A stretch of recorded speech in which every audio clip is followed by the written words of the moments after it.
శుభమస్తు.co కమ్మవారి ప్రత్యేక వివాహ వేదిక.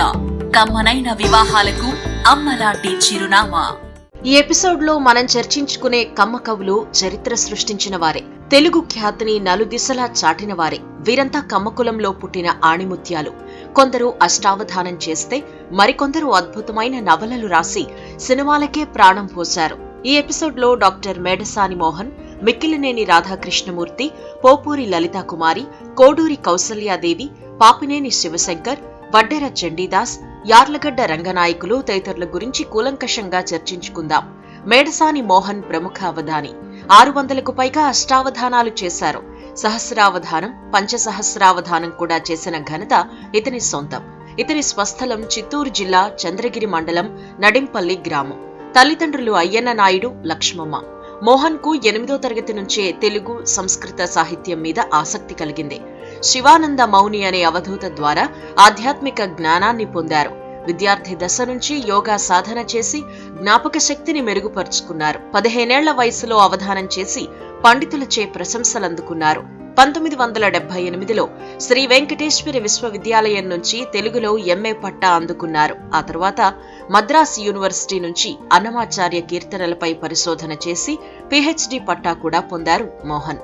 ఈయనకు బాలావధాని, సహజావధాని, అవధాన రత్న, అవధాన కేసరి, అవధాన సరస్వతి తదితర బిరుదులు ఉన్నాయి. మరో ప్రముఖ కమ్మ రచయిత మిక్కిలినేని రాధాకృష్ణమూర్తి. ఈయన గుంటూరు జిల్లా లింగాయపాలెంలో జన్మించారు. జానపద కళారూపాలతో ప్రభావితులై కపిలవాయి రామనాథ శాస్త్రి శిష్యుడిగా మారిపోయారు. పౌరాణిక, జానపద, సాంఘిక నాటకాల్లో స్త్రీ, పురుష పాత్రలు ధరించారు. స్వాతంత్ర్య పోరాటంలో పాల్గొని 5 సార్లు జైలు శిక్ష అనుభవించారు. స్వాతంత్ర్యం వచ్చిన తర్వాత నిరంకుశ నిజాం పాలనకు వ్యతిరేకంగా పోరాడారు. ప్రజానాట్య మండలి ఉద్యమంలో ప్రముఖ పాత్ర పోషించారు. 400కు పైగా పౌరాణిక, జానపద, సాంఘిక సినిమాల్లో భిన్న విభిన్న పాత్రలు ఈ సుప్రసిద్ధ కథా నవల రచయిత ధరించారు. ఆంధ్రప్రభలో 400 మంది నటీనటుల జీవితాలను నటరత్నాలు శీర్షికగా రాశారు మిక్కిలినేని. 1949లో కెఎస్ ప్రకాశ్రావు దీక్షతో మొదలై బాలకృష్ణ సినిమా భైరవ ద్వీపం వరకు 400కు పైగా తెలుగు చిత్రాల్లో నటించారు. నటరత్నాలు, ఆంధ్ర నాటకరంగ చరిత్ర, తెలుగువారి జానపద కళారూపాలు, ప్రజా పోరాటాల రంగస్థలం, ఆంధ్రుల నృత్య కళా వికాసం, తెలుగువారి చలనచిత్ర కళా తదితరాలు ఈయన రచనల్లో చెప్పుకోదగ్గవి. ఇక ఈయనను 1982లో ఆంధ్ర విశ్వవిద్యాలయం గౌరవ డాక్టరేట్, కళాప్రపూర్ణ బిరుదుతో సత్కరించింది. 1999లో తెలుగు విశ్వవిద్యాలయం నుండి సాంస్కృతిక రంగంలో విశిష్ట పురస్కారం దక్కించుకున్నారు. మరో ప్రముఖ కమ్మ రచయిత్రి పోపూరి లలితాకుమారి. ఈ పేరుతో ఈమెను చాలా మంది గుర్తుపట్టకపోవచ్చు గాని ఓల్గా అంటే తెలియని వారు ఉండరు. ఓల్గాగా ప్రసిద్ధి పొందిన పోపూరి లలితకుమారి ప్రముఖ తెలుగు రచయిత్రి. ఆంధ్రప్రదేశ్లోని రాజకీయ, సాహిత్య రంగపు చర్చల్లో స్త్రీవాద దృక్పథాన్ని ప్రవేశపెట్టిన రచయితగా ఈమెను గుర్తిస్తారు. నవంబర్ 27, 1950లో గుంటూరు జిల్లా ఎడ్లపల్లిలో జన్మించారు లలితాకుమారి. ఆంధ్ర విశ్వవిద్యాలయంలో తెలుగు సాహిత్యంలో ఎంఏ చేసిన తరువాత తెనాలిలోని విఎస్ఆర్ కళాశాలలో తెలుగు అధ్యాపకురాలిగా పనిచేశారు. ఓల్గా కథలు, నవలలు, పద్యాలు మహిళా సాహిత్యంలో చెప్పుకోదగ్గవి. చలం, కొడవగంటి కుటుంబరావు రచనల వల్ల ప్రభావితమై స్త్రీ చైతన్యం అంశంగా రచనలు చేసి తనకై ఒక ప్రత్యేక స్థానం సంపాదించారు. పత్రికల్లో, సాహిత్యంలో, అనువాదాలలో మహిళా హక్కులపై నిక్కచ్చిగా వాదించేవారు. చలనచిత్ర రంగంలో ఉషా కిరణ్ మూవీస్ కు కథా రచయిత్రిగా పనిచేసి ఎన్నో అవార్డులు పొందారు. రాజకీయ కథలు, స్వేచ్ఛ, సహజ, ప్రయోగం, మానవి, కన్నీటి కెరటాల వెన్నెల, గులాబీలు, ఆకాశంలో సగం తదితర రచనలు ఈమెకు మంచి పేరు తెచ్చిపెట్టాయి. మరో ప్రముఖ కమ్మ రచయిత్రి కోడూరి కౌసల్యాదేవి. ఈమె సుప్రసిద్ధ కథ, నవల రచయిత్రి. జనవరి 27, 1936లో జన్మించారు. ఈమె 1958లో దేవాలయం అనే కథ ద్వారా రచనా వ్యాసంగాన్ని మొదలుపెట్టారు. ఈమె మొదటి నవల చక్రభ్రమణంను 1961లో తన 25వ ఏట రాశారు. ఈ నవల ఆంధ్రప్రభ సచిత్ర వారపత్రిక నవలల పోటీలో మొదటి బహుమతిని గెలుచుకుంది. ఈ నవలను డాక్టర్ చక్రవర్తి పేరుతో సినిమాగా తీశారు. ప్రేమనగర్, చక్రవాకం, శంఖుతీర్థం నవలలు కూడా అవే పేర్లతో సినిమాలుగా వచ్చాయి.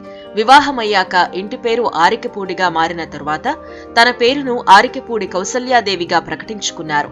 అనామిక, అనిర్వచనీయం, కల్పతరువు, కల్పవృక్షం, కళ్యాణ మందిర్, చక్రభ్రమణం, చక్రనేమి, చక్రవాకం లాంటి నవలలతో పాటు 1+1 ఎంత, అందని ద్రాక్ష పళ్ళు, అమ్మమ్మ గారు, ఆపిల్ చెట్టు, ఆశా కిరణాలు, ఆశ్రయ బంధం, ఈనాటి సమస్య, ఊహానందం లాంటి కథలు కౌసల్యాదేవికి మంచి పేరు తెచ్చిపెట్టాయి. మరో ప్రముఖ కమ్మ రచయిత పాపినేని శివశంకర్. ఈయన సుప్రసిద్ధ కవి, కథకులు, విమర్శకులు, సాహితీ త్రిముఖుడిగా పేరు తెచ్చుకున్నారు. కేంద్ర సాహిత్య అకాడమీ పురస్కార గ్రహీత కూడా. శివశంకర్ 1958 నవంబర్ 6న గుంటూరు జిల్లా నెక్కల్లులో జన్మించారు. ఆధునిక తెలుగు కవిత్వ ప్రపంచంలో అగ్రశ్రేణి కవుల్లో శివశంకర్ కూడా ఒకరు. ఈయన రాసిన రజనీగంధ అనే కవితా సంపుటికి గాను కేంద్ర ప్రభుత్వం 2016 డిసెంబర్ 21న కేంద్ర సాహిత్య అకాడమీ పురస్కారం ప్రకటించింది.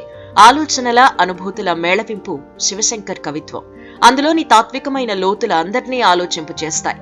ఇప్పటి వరకు 350 కవితలు, 55 చిన్న కథలు, 220 వ్యాసాలు వివిధ పత్రికల్లో ప్రచురితమయ్యాయి. స్తబ్దత, చలనం, ఒక సారాంశం కోసం, ఆకుపచ్చని లోకంలో లాంటి కథలు మంచి పేరు తెచ్చిపెట్టాయి. మరో ప్రముఖ కమ్మ రచయిత వడ్డెర చండీదాస్. ఈయన ప్రముఖ తెలుగు నవల రచయిత, తాత్వికుడు. ఈయన 1937 నవంబర్ 30న కృష్ణా జిల్లా పెరిసేపల్లి గ్రామంలో వ్యవసాయ కుటుంబంలో జన్మించారు. ఈయన అసలు పేరు డాక్టర్ చెరుకూరి సుబ్రహ్మణ్యేశ్వరరావు, సిఎస్ రావు. తన కలం పేరులో వడ్డెరను పేద వృత్తి కులమైన వడ్డెర ప్రజల నుండి చండీదాస్ అన్న పేరును 15వ శతాబ్దపు విప్లవాత్మక బెంగాలీ కవి నుండి స్వీకరించాడని చెబుతూ ఉంటారు. చండీదాస్ తిరుపతి ఎస్వి యూనివర్సిటీలో తత్వశాస్త్ర అధ్యాపకుడిగా పనిచేశారు. ఇతని నవలల్లో హిమజ్వాల, అనుక్షణికం, చీకట్లో నుంచి చీకట్లోకి, ప్రేమతో అనేవి ప్రముఖమైనవి. చైతన్య స్రవంతి కథన రీతిని ఎంచుకుని రాసిన చండీదాస్ రచనలు విశేష ప్రజాదరణ పొందడమే కాకుండా సాహిత్యవేత్తల ప్రశంసలు కూడా పొందాయి. అనేక రంగాలు, ప్రతి రంగంలో ఎందరో కమ్మ ప్రముఖులు వారి సక్సెస్ స్టోరీని ఈ తరానికి అందించే ప్రయత్నమే వీడియోల ద్వారా శుభమస్తు చేస్తోంది.